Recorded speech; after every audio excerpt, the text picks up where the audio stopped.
السلام عليكم ورحمة الله وبركاته والفيديو هوري وانا قصاري سببتو عود ملهين عبد داهر ومهدسن يحي إن أو نوش يغو إن عود جرين هذا إن شاء الله تعالى وحنرجينا أنا دي مغليسان سببتو أواسو حقا جستي ما يقنا واسو بدشي مركا ما أنت وحنربي إن شاء الله تعالى إن أنك هذا الله أرنكا دورشada ka socota magaalada Minneapolis oo loogu tartamayo qofkii noqon lahaa duqa magaalada Minneapolis tartankan ayaa ah tartan aad iyo aad u adag bisha November 4teedana waqti badan kama dhinna marka doorashadan maadaama Jacob Frey oo hadda fadhiya laba term horena soo fadhiyay oo markii saddexaad uu rabo in uu issharaxo ama issharaxayba oo rabo inuu sii fadhiyo meesha laakiin ninka odayga ah ee isku dayayo in uu meesha ka qaado Jacob Frey ayaa waxa uu yahay wiil Soomaaliyeed ee Umar Fatih ayaa markii hore endorsement ka helay ama taageero dimuqraadiyiinta qaybta waliba qaabilsan endorsementiga ee DFL haddana way kala noqdeen kadib markii uu dacwada xareystay Jacob Frey ayaa wuxuu noqday markii ugu horeysay sanad mayor fadhiya oo markaa kursiga ku fadhiya oo laga ceeriyo shaqadii ama waaya endorsementiga ama taageerada dimuqraadiyiinta marka Umar Fatih ayaa shalay waxa uu helay taageeradii ugu weyneed intii uu hadda tartanka ku jiray taas oo ka timi Ilhan Umar oo iyadu saad wada ogtihiinba ah wakiil ka tirsan wakiilada dalka Mareykanka ama House of Representatives-ka ee Washington oo fadhida ayaa waxa ay taageeradeeda la garab istaagtay Umar Fatih Umar ayaa isagu aad iyo aad uga mahadnaqay Ilhan ayaa waxayna ay sheegtay in ay aad ugu faraxsan tahay in ay maanta announce garayso in ay supportkeeda ama taageeradeeda ay la daba taagan tahay mayorka inuu ka noqdo ama duqa magaalada Umar Fatih Umar ayaa saas lamid ah ka mahadnaqay waxaan aad ugu faraxsanahay buu yiri inaan support ka helo ama garab istaag Ilhan Umar so arrinkan ayaa wuxuu noqday Ilhan baa waxay noqotay qofkii ugu cuslaa ugu caansanaa oo siyaasi ah oo soo garab istaaga Umar Fatih marka Ilhan maadaama ay leedahay taageerooyin fara badan dad fara badan ay ku qanacsan yihiin in ay tahay representative-ka matala ama wakiilka u qaabilsan District 5 state-ka Minnesota ama Minneapolis ba waxay taageeradaas ay siisay Umar ay ka dhigan tahay in uu codkeedana heli doono iyo dadka iyada ay matasho saas ayaan rajaynaynaa haddii Ilaahay idmo Jacob Frey dabyar ma shidaayo isaga naftiisa taageero wuxuu ka haystaa oo endorsement uu ka helay governorka Tim Walz iyo senatorad gobolka Minnesota u fadhida Washington so laba qof oo culus oo rugcadaaya buu wataa annagana waxaan wadanaa qofka noogu culus hadaan Soomaali nahay Ilhan Umar marka ninkan Umar ah markaad fiiriso recordkiisa qof champion ah oo wax qabad fara badan soo qabtay isma laha da'diisa 35 years kaliya ah iyo shaqooyinka uu soo qabtay iyo labadii debate oo hadda la galay wuxuu ahaa qofka kaliya oo mayorka u ordaayo duqa magaalada inuu noqdo oo ka hadlayay arrinka in control lagu sameeyo lacagta rentiga ah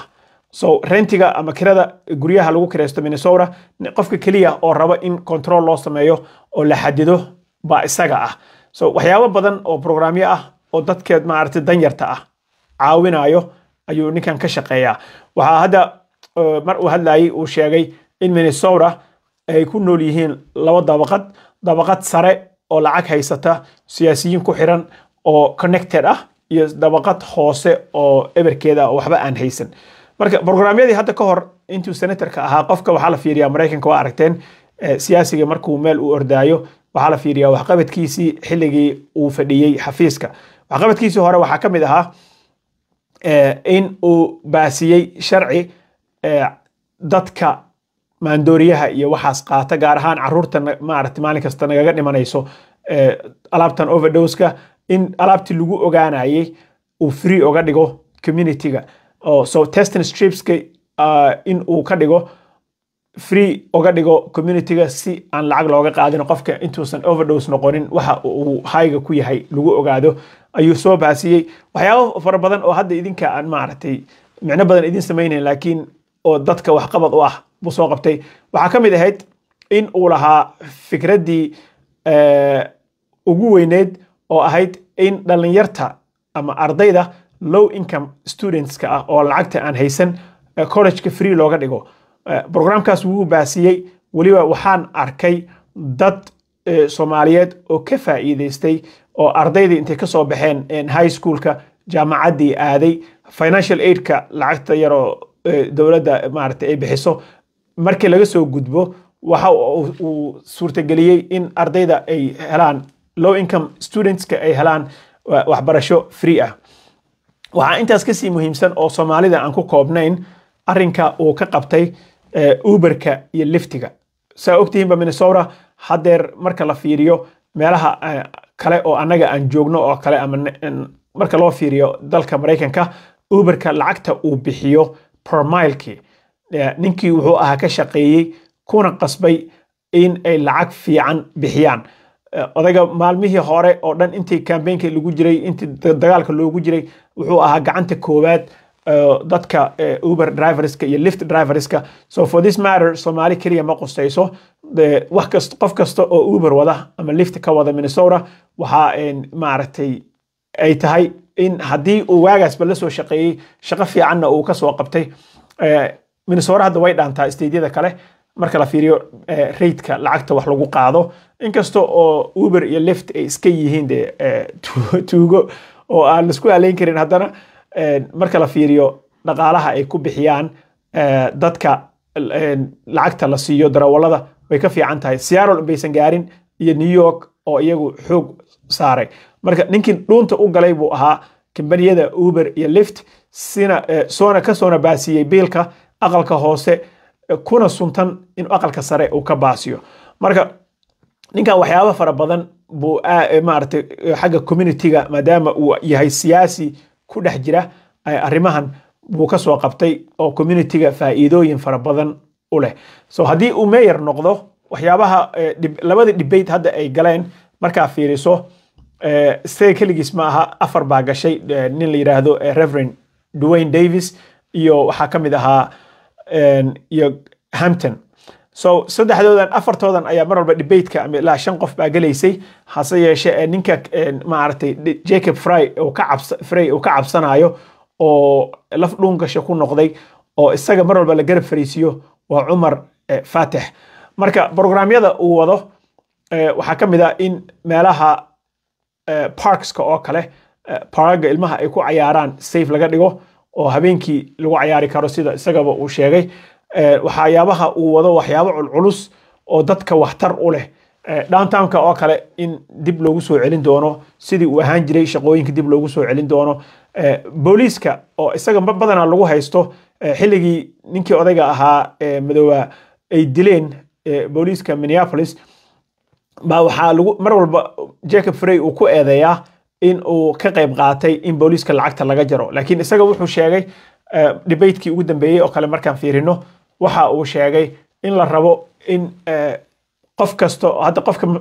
maskaxda lagaga jiro oo kale inaan officer loo soo dirin hubaysan loo soo diro dadkii saxda ahaa ee caawin lahaa. marka rentiga in la controlo ninka kaliya ka shaqeynayo waaye booliiska in maaragtay la kala saaro oo qofka dhibanaha ah aan qori nin wata kaliya loo soo dirine loo soo diro dadkii caawin lahaa oo therapist iyo waxa loo sameyn lahaa oo kala qayb inuu ka kala dhigo rabaa haduu ilaahay idmo. mayor ahaana qofka ugu cadcad waa isaga hadeer marka la fiiriyo hatta isagoo endorsement-igi ay kala noqdeen DFL-ka haddana weli uu cadcad yahay odayga. dad muxuu kaloo sheegay in uu ka faa'iiday endorsement-iga lagala laabtay oo taageerada ay kala laabteen dimuqraadiyiinta inuu ka faa'iiday oo ay u noqotayba wax fiican oo isaga kor u soo qaaday. marka ninkan odayga ah maanta wuxuu u baahan yahay taageeradeena haddii aan nahay Soomaali markii ugu horeysay magaalo metropolitan ah oo noocan ah qof Soomaaliya uu ka noqonayo duqa magaalada bay noqonaysaa oo wax kasto booliiska rentiga guryaha daawooyinka waxaan ay hoos imaan doonaan qof Soomaali ah. mid kale waxa bariyahan ii muuqda I don't know ina daawataan iyo in kale waxa aad iigu muuqda duulaan xoog leh oo xagga nagaga socda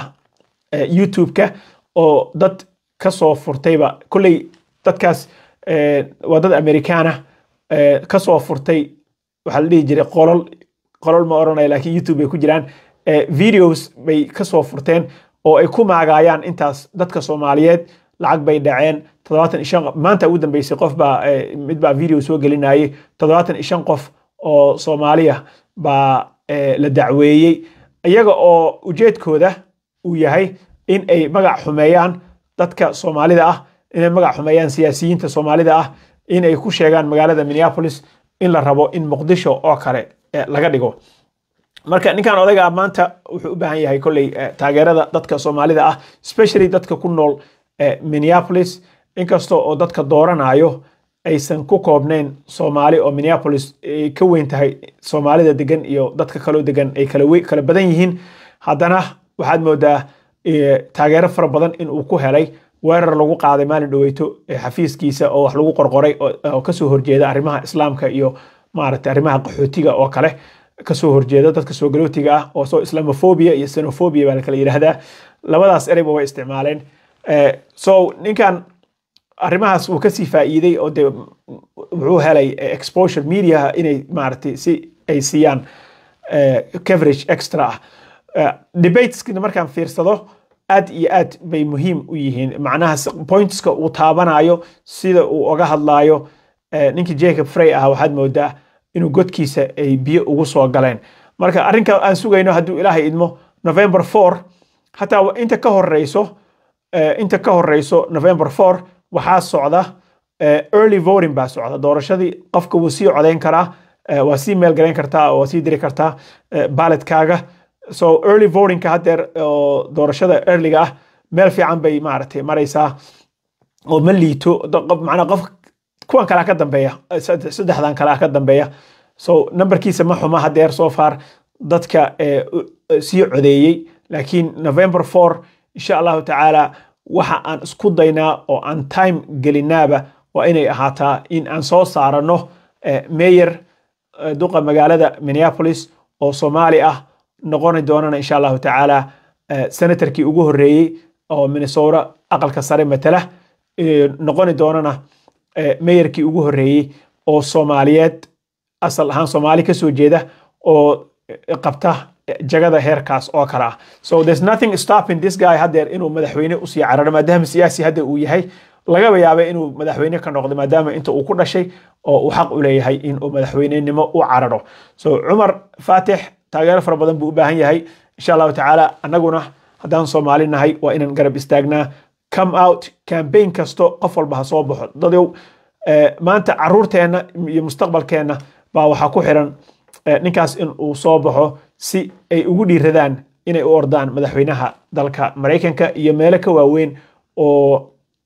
so yes Ibrahim please vote hala codeeyo codkana Umar Fatix hala siiyo insha Allah taala arrinkan waa arrin muhiim ah yaan la fududeysanin yaan la yaryareysanin hadduu Ilaahay idmo intaas ayaan rabaa insha Allah taala Ilhaan endorsementigeeda way ku mahadsan tahay iyo taageeradeeda I hope in aad kulligiin u wada vote gareysaan intaas aan ku soo koobaya hadduu Ilaahay idmo waad salaamantihiin wassalaamu calaykum ورحمة الله وبركاته.